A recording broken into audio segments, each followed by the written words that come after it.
recognition as she requested tonight, and I have a few remarks to make in conjunction with recognizing this event. 60 years ago, in the fall of 1963, which was fully 9 years after the U.S. Supreme Court declared that separate educational facilities are inherently unequal, Baton Rouge finally began to integrate its schools. We recently had an event at Dufrock Elementary to recognize the first African American students to integrate our elementary schools. Tonight, we are privileged to recognize and honor 28 brave students who began the process of desegregating our high schools. These 28 students were selected out of 56 who applied. They attended 4 high schools: Lee High, which is now known as Liberty, Baton Rouge High, Estruma High, and Glen Oaks High. Based on historical accounts, the National Guard was present on the rooftop of Baton Rouge High on the very first day they entered the school. One of the 28 students, Dr. Velma Jackson, who's here tonight, recounted her first day. "I remember seeing National Guardsmen on the rooftop," Jackson said. "We had been told they would be there for our protection, should we need it." Since I wrote those remarks, I'm not finished yet, but I had an opportunity to read through some of the booklet that Dr. Rivers prepared, which provided a great deal more color, if you'll excuse the term, to the experiences that these students went through when they were integrated into our schools. Much of it is very unpleasant, and it makes me admire the bravery and courage of those students all the more. I would like to personally thank all of those students for the bravery they showed that day, to their courage to stand up for justice.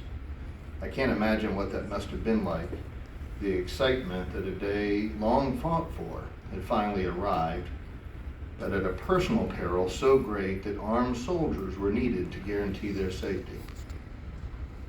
I can't imagine what your parents went through sending you off to that environment. An immense amount of pressure to place on a 14 or 15-year-old. I thank you and I applaud you for your actions that day and throughout your high school career, none of which was easy, I'm sure. More important than honoring the past is understanding where we are today. The actions we honor tonight are our recent past, not ancient history. These events were within the lifetime of at least 2 members of this board, and only 4 years before my own birth. My own parents graduated high school around that same time. Dr. Rivers, who we honor tonight, was attending LSU as its first black woman student in 1967 when I was born on the LSU campus. Dr. Press Robinson, who became the first elected African American member of this board in 1980, just over 40 years ago, has observed that Baton Rouge still, to this day, does not operate a unitary school system. When Dr. Robinson joined this board in 1980, 60% of our students were white and 40% were black. Today, about 70% of our students are black and only 11% are white, while 14% are Hispanic. More than 75% of our students are economically disadvantaged. People with means simply took their children out of our schools and enrolled them elsewhere. I was one of those.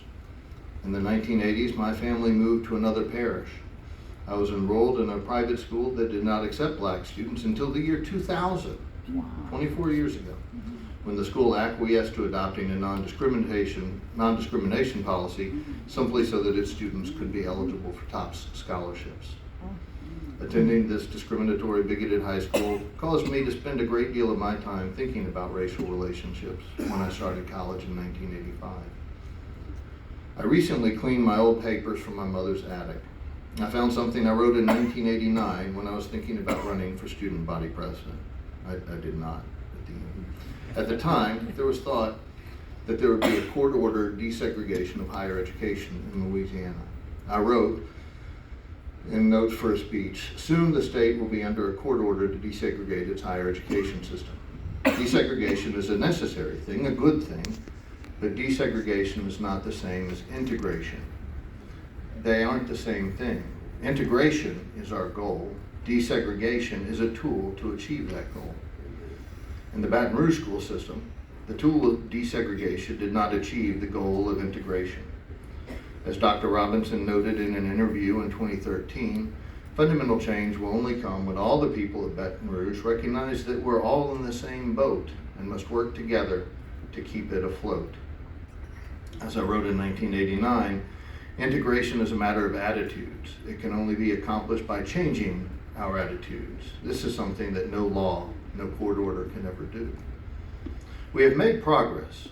Racial discrimination today is not only illegal in almost every aspect of our lives and economy, but it is also seen as anathema to nearly all civilized people.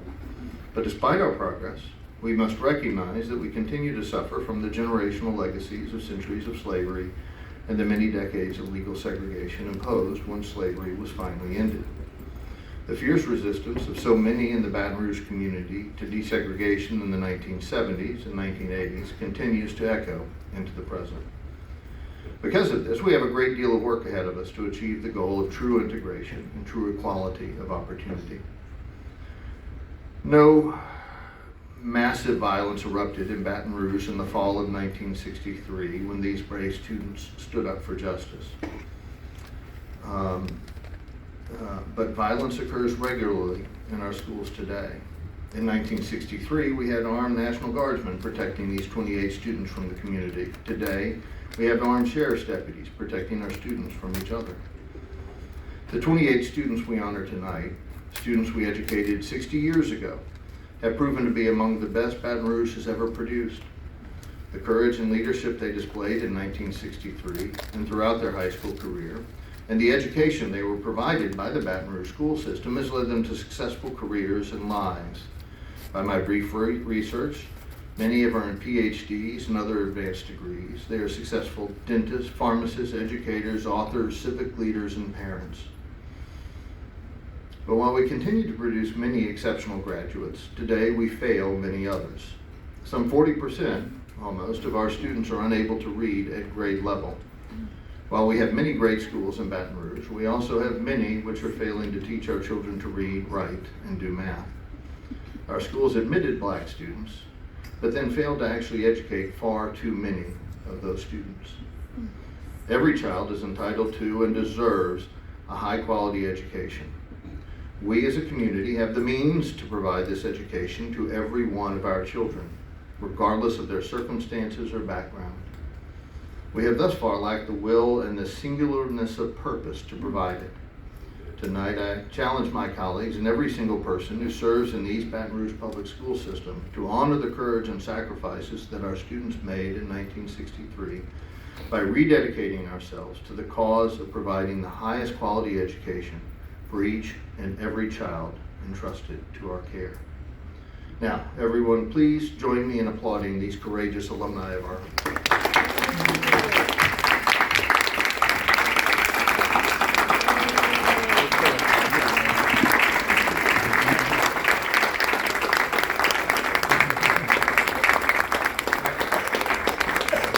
We will now take a moment for everyone, for our board to join together, if possible, to take a picture with the honorees from tonight. Thank you. Could the honorees come up, please?